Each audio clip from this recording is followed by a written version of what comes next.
ধারাকে অব্যাহত রেখে সাথে সাথে আমাদের কুলটি বিধানসভার এই যে উন্নয়নের ধারা অব্যাহত রেখেছেন, প্রতিটা ক্ষেত্রে আমাদের কাছে, আমাদের সাথে, আমাদের পাশে কুলটি বিধানসভার রূপকার আমাদের সবার প্রিয় মাননীয় যোগরঞ্জন হালদার মহাশয় তার মূল্যবান বক্তব্য রাখবেন আপনাদের সামনে।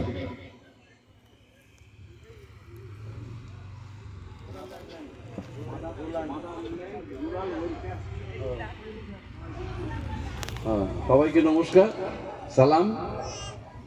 গতকালই আমরা ঈদ উৎসব পালন করেছি, আজকে তার পরের দিনই একটা ভালো অনুষ্ঠান মাদারল্যান্ড ওয়েলফেয়ার সোসাইটি কর্ণধার মহিজুদ্দিন লস্কর মহাশয় মীর তার উদ্যোগে আজকে যে একটা শুভ অনুষ্ঠান শিমুলবেড়িয়া পার্শ্বস্থ আমাদের পঞ্চায়েতের পার্শ্বস্থ ময়দানে অনুষ্ঠিত করতে পেরেছে, সেই জন্য আমি তাকে আন্তরিক ধন্যবাদ এবং কৃতজ্ঞতা অভিনন্দন জানাচ্ছি।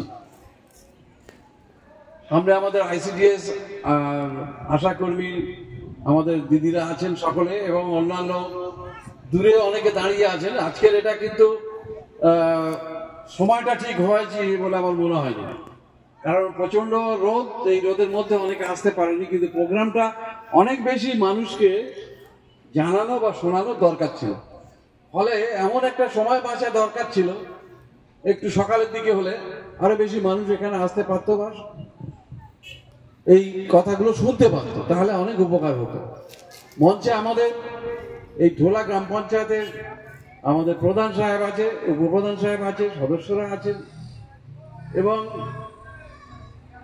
এই সংগঠনের আরো নেতৃত্ব এখানে আছেন, এবং সব থেকে হসপিটাল থেকে যিনি এসছেন ডক্টর মৌমিতা ঘোষ মহাশয় এবং তার সঙ্গী মাইতি এবং সঙ্গী যারা এসছেন তাদেরকেও আমরা আন্তরিক ধন্যবাদ জানাবো।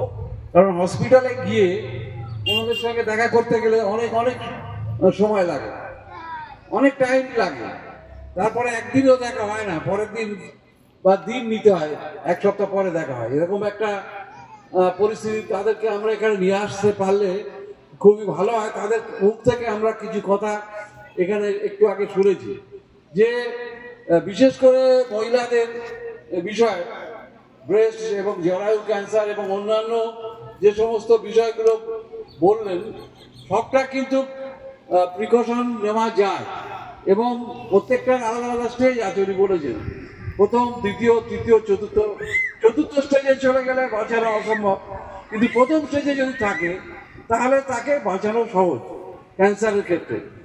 দ্বিতীয় স্টেজে থাকলেও বাঁচানো যায়।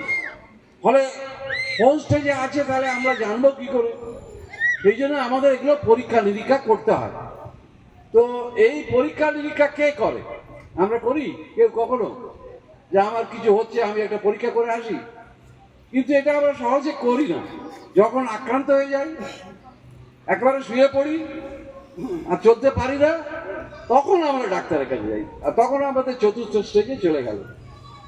চতুর্থ স্টেজে চলে গেলে তখন তো তাকে বাঁচানো প্রায় অসম্ভব অবস্থায় চলে যায়।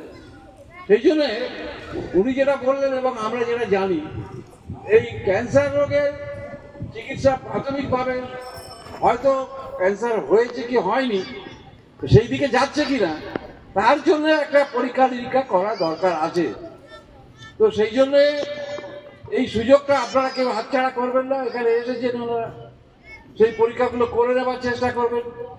এবং এটা যদি 2 মাস বা 3 মাস বা 6 মাস পরেও যদি এই ব্যবস্থা থাকে তাহলে খুবই ভালো হবে, এবং আমাদের গরিব মানুষের পক্ষে খুবই উপকার লাগবে, এবং বিনামূল্যে এটা করতে পারলে খুবই আমাদের আমরা উপকৃত হতে পারবো। ফলে আমি তাই মহিউদ্দিন সাহেবকে অনুরোধ করব, যাতে এরকম করা যায় কিনা 3 মাস অন্তর একটা পঞ্চায়েতে এসে বৈঠক করা যায় কিনা, সেখানে একটা মিট আপ করা যায় কিনা, করলে খুব ভালো হবে। বর্তমান সমাজ ব্যবস্থা এত বেশি দূষণ হয়ে গেছে, যার ফলে আমাদের এই রোগগুলো ছড়িয়ে পড়েছে অনেক বেশি।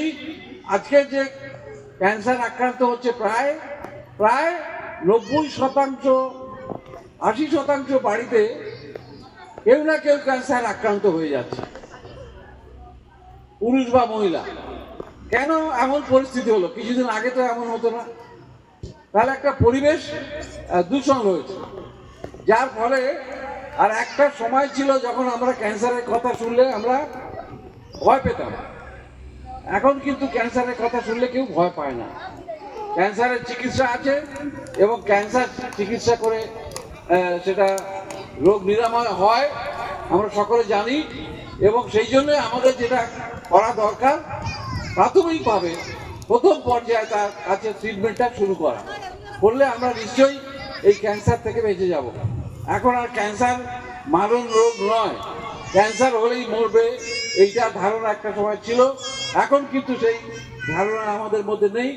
আমরা ক্যান্সার হলেও আমরা সকলে বাঁচব, কিন্তু তার জন্য সতর্ক হতে হবে, সচেতন হতে হবে, পরীক্ষা করাতে হবে, এই সমস্ত কিছু করতে হবে।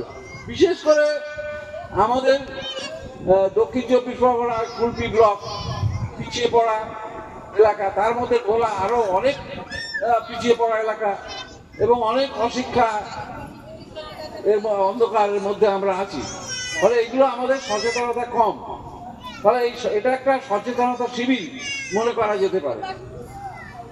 ফলে আপনারা একটু যদি সচেতন হতে পারেন তাহলে আপনাদেরই উপকার হবে। আপনাদের সকলের সাহায্যের জন্য, উপকারের জন্য এরা এসেছেন। ফলে আপনারা সেই সাহায্যটা গ্রহণ করবেন, এই অনুরোধ রেখে সকলে ভালো থাকবেন, সুস্থ থাকবেন, এইটুকু কথা বলে আমি আমার সংক্ষিপ্ত বক্তব্য এখানেই শেষ করছি।